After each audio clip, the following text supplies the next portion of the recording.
Orang-orang ini membuat kesalahan besar. Mereka mencemooh, menghina, dan menertawakan pelatih petinju legendaris Manny Pacquiao. Tapi karma dari perbuatan buruknya itu akan membuat kalian puas dan tertawa terbahak ketika melihat wajah sombongnya berubah menjadi seperti badut jalanan karena tinju Manny Pacquiao dan membuat karir tinjunya berakhir saat itu juga. Sebelum kita bahas karma dan latar belakang petinju arogan ini, jangan lupa untuk menekan tombol like dan klik tombol subscribe terlebih dahulu. Hi, Freddie Roach. That's Freddie Roach right there. Manny Pacquiao.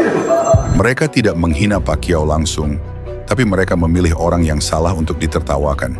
Pelatihnya, mentornya. Seseorang yang sudah berjuang melawan Parkinson selama bertahun-tahun. Freddie Roach. Everything is going well. Everything is going, yeah. And then you get a diagnosis. I was diagnosed as Parkinson's. Tahun 2001, di sebuah gym kecil bernama Wildcard, dua orang bertemu. Satu anak Filipina kurus yang hampir kehilangan segalanya, dan satu pelatih tua yang hidupnya diam-diam dilanda penyakit. Manny Pacquiao saat itu bukan siapa-siapa di Amerika. Dia datang dari General Santos, Filipina. Pernah jadi juara dunia di kelas terbang, tapi karirnya mulai meredup. Dia bahkan kalah di kandangnya sendiri dan kehilangan gelar karena kelebihan berat badan.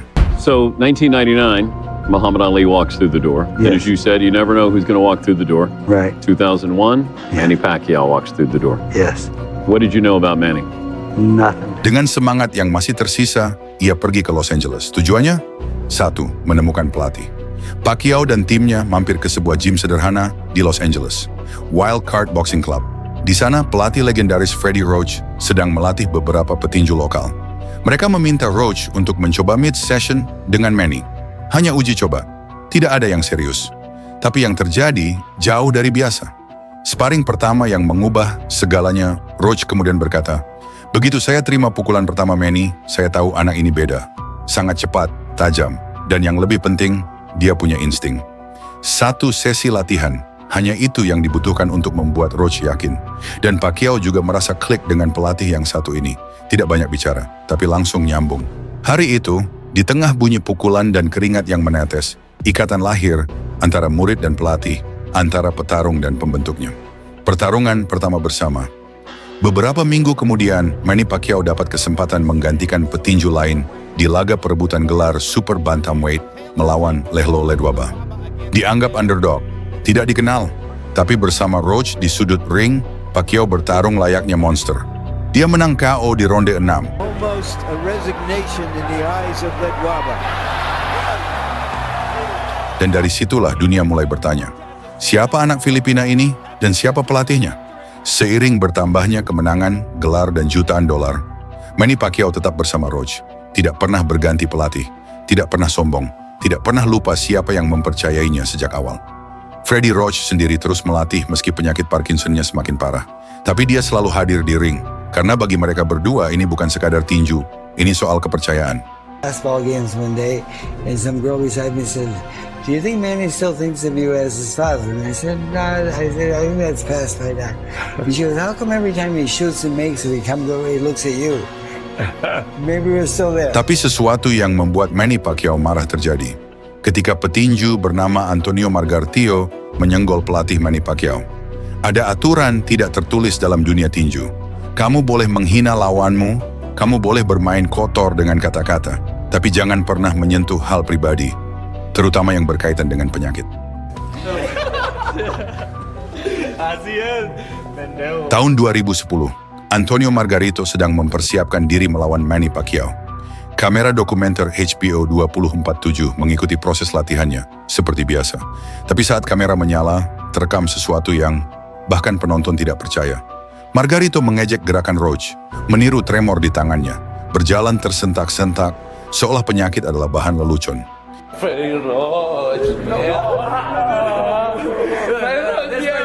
That's Freddie Roach right there. Manny Pacquiao. Video itu tayang ke jutaan penonton. Dunia tinju terkejut, marah, karena yang mereka hina bukan hanya pelatih, tapi simbol keteguhan. Freddie Roach tetap diam, tidak membalas, tapi dia menyimpan semuanya. Dan Pacquiao tidak marah di konferensi pers, tidak juga saat diwawancarai. Dia hanya tersenyum, karena dia tahu balasan terbaik adalah yang disampaikan lewat pukulan. Antonio Margarito adalah seorang mantan petinju profesional asal Meksiko yang terkenal karena gaya bertarungnya yang agresif, stamina kuat, dan kemampuan menahan pukulan. Namun, namanya juga lekat dengan salah satu skandal paling memalukan dalam sejarah tinju modern. Dunia tinju menyambut laga besar antara Antonio Margarito versus Sugar Shane Mosley di Staples Center, Los Angeles. Margarito datang sebagai juara dunia, petinju asal Meksiko yang baru saja menghancurkan Miguel Cotto dengan gaya bertarung keras, agresif, dan stamina luar biasa. Tapi malam itu, sesuatu terungkap, sesuatu yang akan mengubah citra Margarito selamanya. Ketika Margarito bersiap di ruang ganti, pelatih Shane Mosley, Nazim Richardson, memperhatikan sesuatu yang ganjil pada pembalut tangan Margarito. Lapisan pembalut itu tampak tidak biasa, terasa keras, bahkan padat. Komisi Atletik California langsung turun tangan. Hand wrap Margarito disita. Setelah diperiksa, hasilnya mengejutkan. Di dalamnya terdapat material mengandung plaster of Paris, bahan yang jika terkena keringat akan mengeras seperti semen. Ini bukan hanya ilegal, ini bisa membunuh. Margarito dan pelatihnya Javier Capetillo dihukum berat. Lisensi tinju Margarito dicabut selama 1 tahun. Capetillo dilarang melatih. Dan yang lebih parah, dunia mulai mempertanyakan, apakah ini pertama kalinya? Mata publik berbalik ke pertarungan sebelumnya. Miguel Cotto, wajahnya hancur lebur saat kalah dari Margarito tahun 2008. Kini orang bertanya-tanya, apakah tangan Margarito sudah dipersenjatai sejak saat itu? Setahun kemudian, kembali ke masa Margarito menghina penyakit pelatih Manny Pacquiao. Publik tidak lagi menyambutnya sebagai pahlawan. Dan lawan yang menunggunya bukan petinju biasa. Manny Pacquiao bersama pelatih yang diejek Margarito.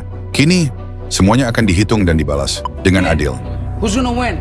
Pacquiao or Margarito? Margarito. Alright. Who's that? Freedom. No, this guy. Es puto Pacquiao.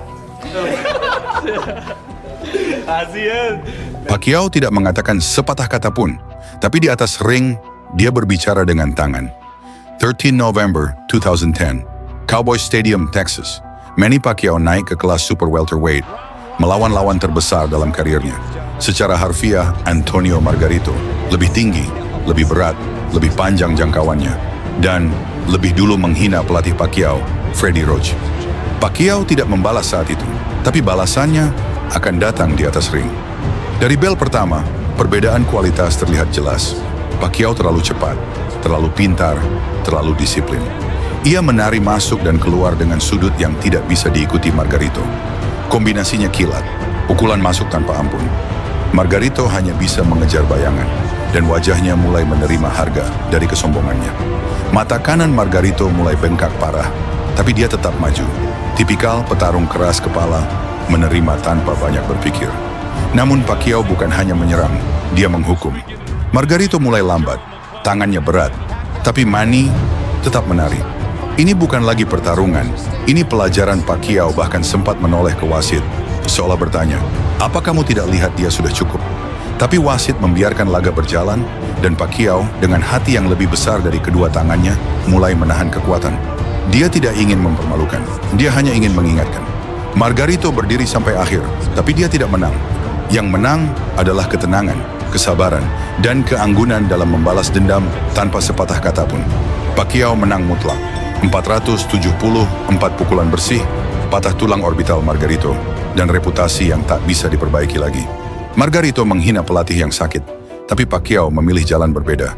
Dia membalas dengan seni, dengan kelas, dengan tangan. Dan seperti kata Freddie Roach setelah laga, that's payback and we didn't even have to say a word. Tapi cerita belum berakhir dengan Antonio Margarito. Karena dalam video itu ada ejekan lain dari seseorang yang bernama Brandon Rios. Brandon Rios juga terlibat konfrontasi di gym Macau saat latihan jelang pertarungan dengan Pacquiao tahun 2013.